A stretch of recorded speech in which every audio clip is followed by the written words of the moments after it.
etie for se mo be kai na wotwe a etwa mu no so afọ a wo hwe anyinamo ahoden ensem so nimunyamfo boache ejaako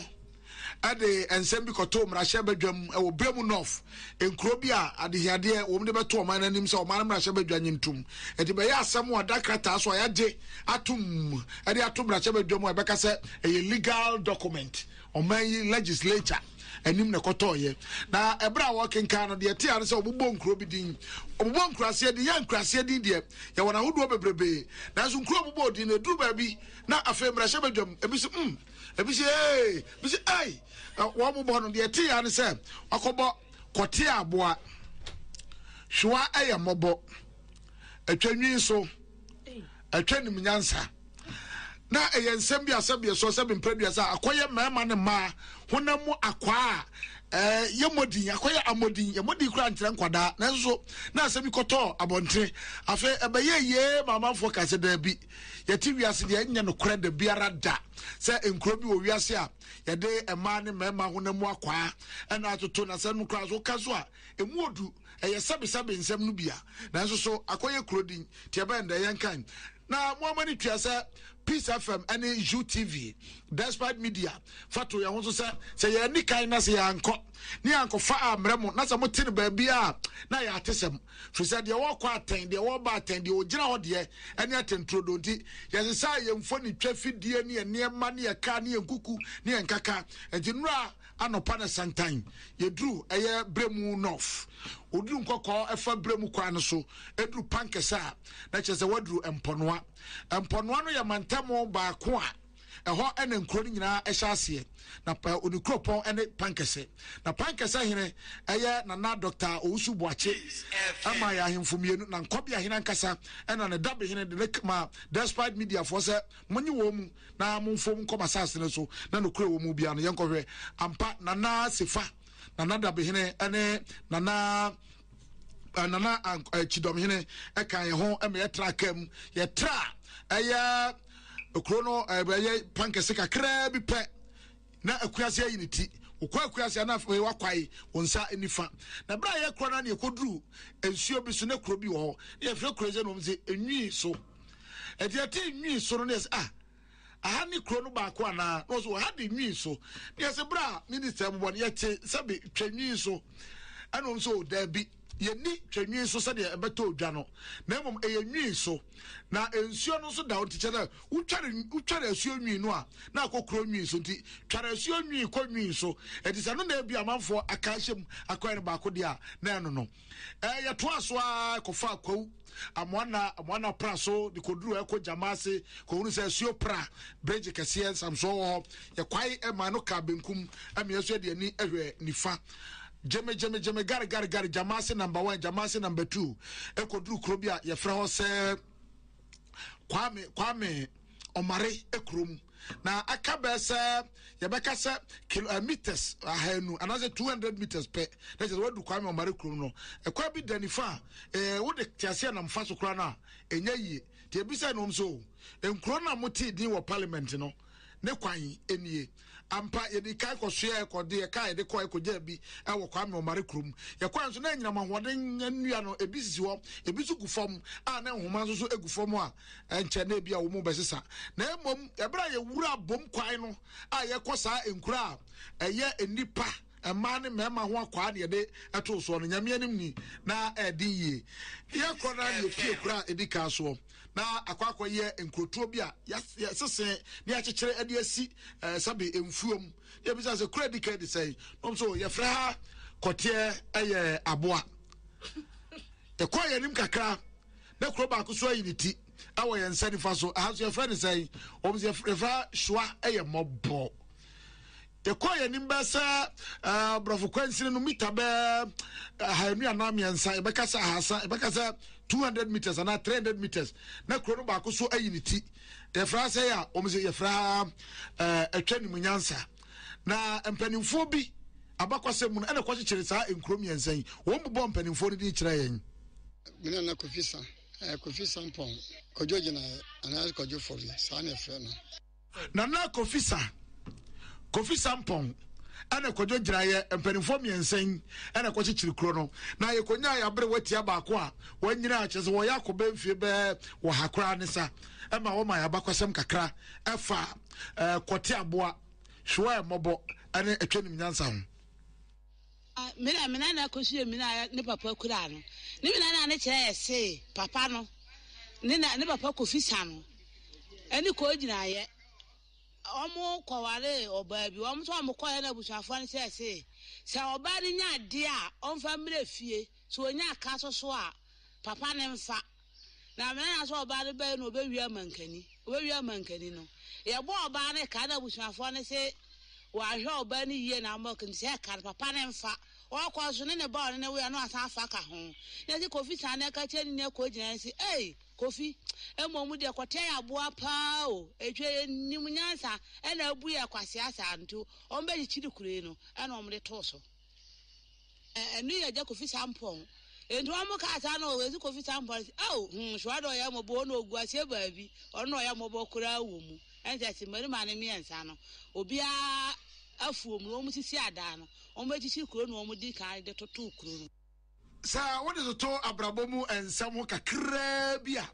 wo mu kire se asase ne ye oda manhene na eho nyina ene dia eye achim kotoku enam so kra ma abra bi wo frem panimfo no e wo da infie se kredi om dia tutu kuro no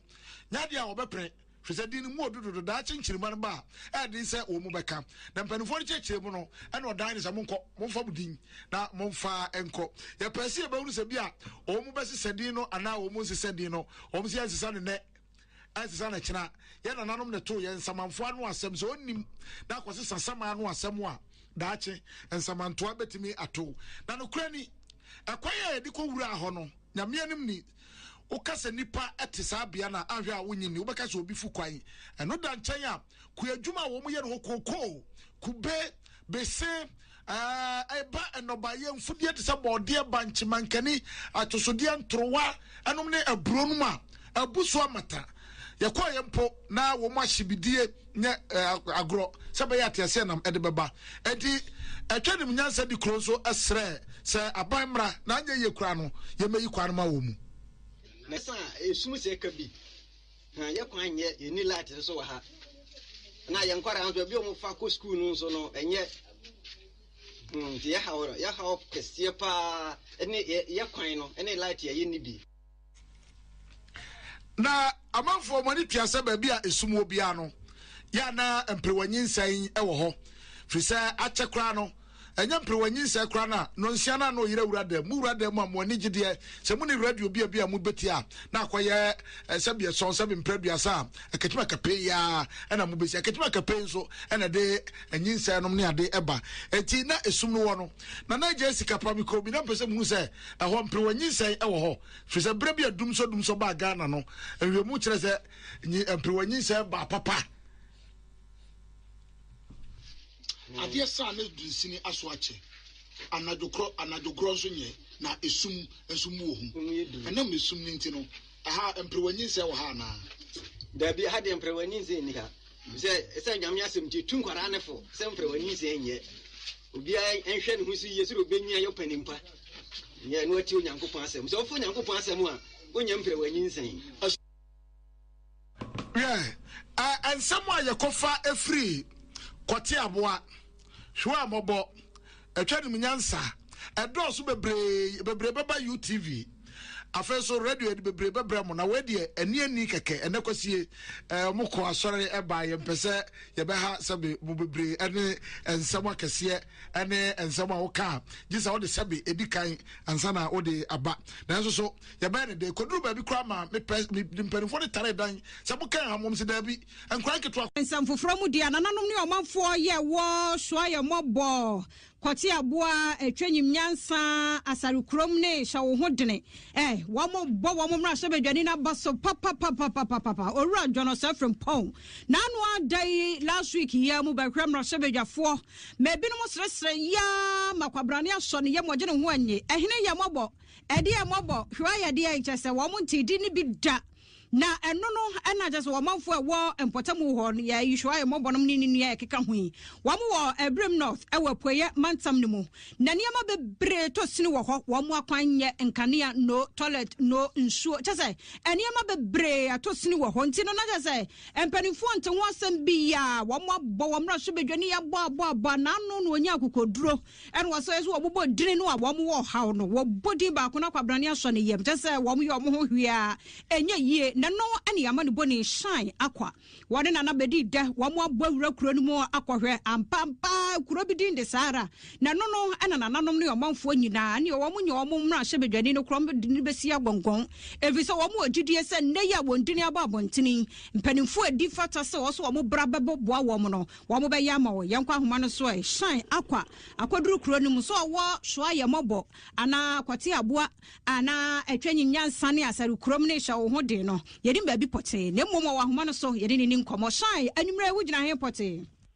if ya me wo owusu a me pie fi sa ankra wo bodin na ye hwoa ye mobo Koti Aboa na afi so Etwe nim nyansa me pie fi ho no network ne hwa da nya papa ho no nti ebinu kra to me fro pay ebe fro mango ne ade anso munya network nti me pie ho no ma ba wusu wa ifia entu ko wo wasa ko to wusu anso ho kuro din wusu a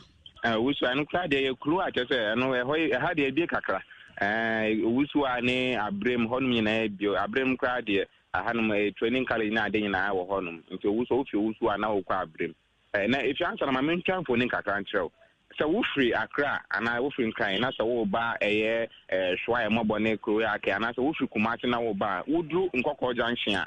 na wa wo ma fa eye overpass no ase honum ba beto abrem junction honum na wa fa ho ne e kwantine be se ennan be se formas ene ewo e free honum e de ba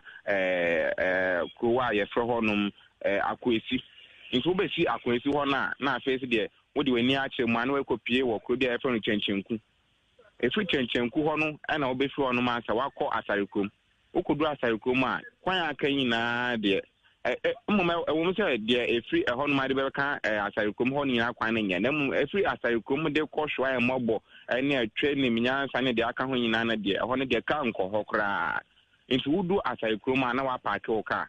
na de wo de wo ne abomu apekoku ase bi afa because kwan na wo ho no bridge ho no na bubu nti oto a na ayira afa bridge no so nti kwan nyina ase nti aka ne se wo mbomu kwan na wati apekoku na ase na wo de ye ho na ekopie na wo kwa ifia kuro obedi nkan akoso eye hwoa mobo ho na akoye se kuro na nkasa ahimfe nu na obekopie so first di aka ina na se koko na ase ehye mfuo nim na adade because omunyina omunya bi papa bia nti omuhye mu koko obia abonekura na ochim obia abonekura na ochim one na yere na mba na omuhye mu saa wo firi ho a wokọ enamo kakra be se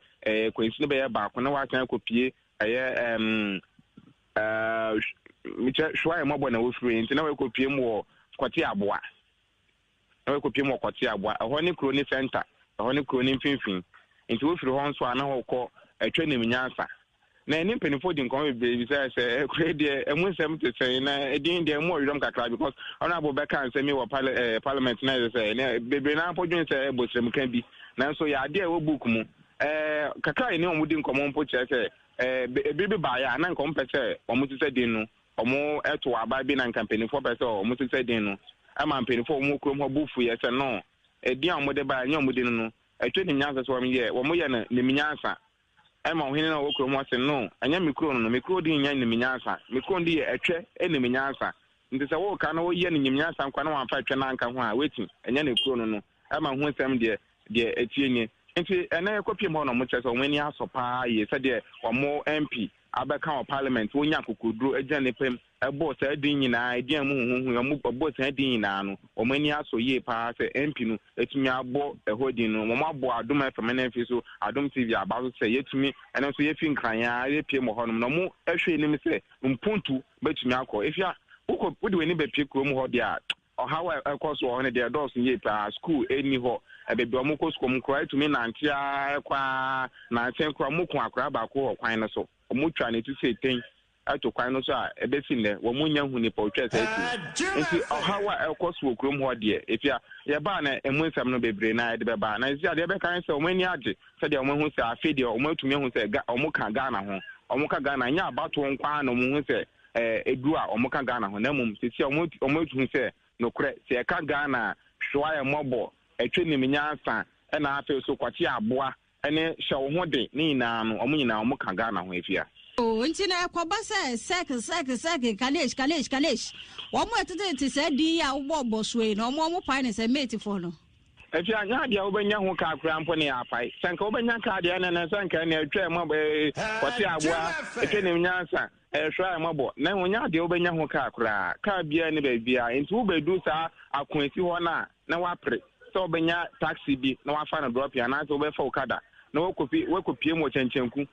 uko chenchenku na odi aye wo ho wape a so obenya ka bia na so okada ka ntumi nko because bridge na ho na ebubu na omo aye ndua ade ato bridge no so nti nsi oto ana ade bridge na aboso ka nko ka mba nti woduru ho na je so odi ye wo ho na wonante na wokopie wa asare krom nti ara asare krom ne de ko ho nyina na wodi oti apem koku na ase no apukuku asia de kopie sa nkromi ense ina na se de akwaya na ese yeyi omo amanti no menka na sa yeyi omo amanti wo nyina aka bo mu a wo mayi ohene baako ana se nipa baako na de omo anim ana ehwe sa kromi ense ina eso eye Hwoa ya mobo Koti Aboa na afi so Etwe nim nyansa sa nkromi ense ina no omo yi peni baako ehwe mu nyina so nti ka de wo nya di kwa na wakopai shan nti we no mami hu munya hotel bi da wo yi honom asaru krom nom ne bia onyina anya de obenya hotel bia ba bia ye beda abrem if you abrem de ko hon it's about 7 miles if you abrem de ko it's about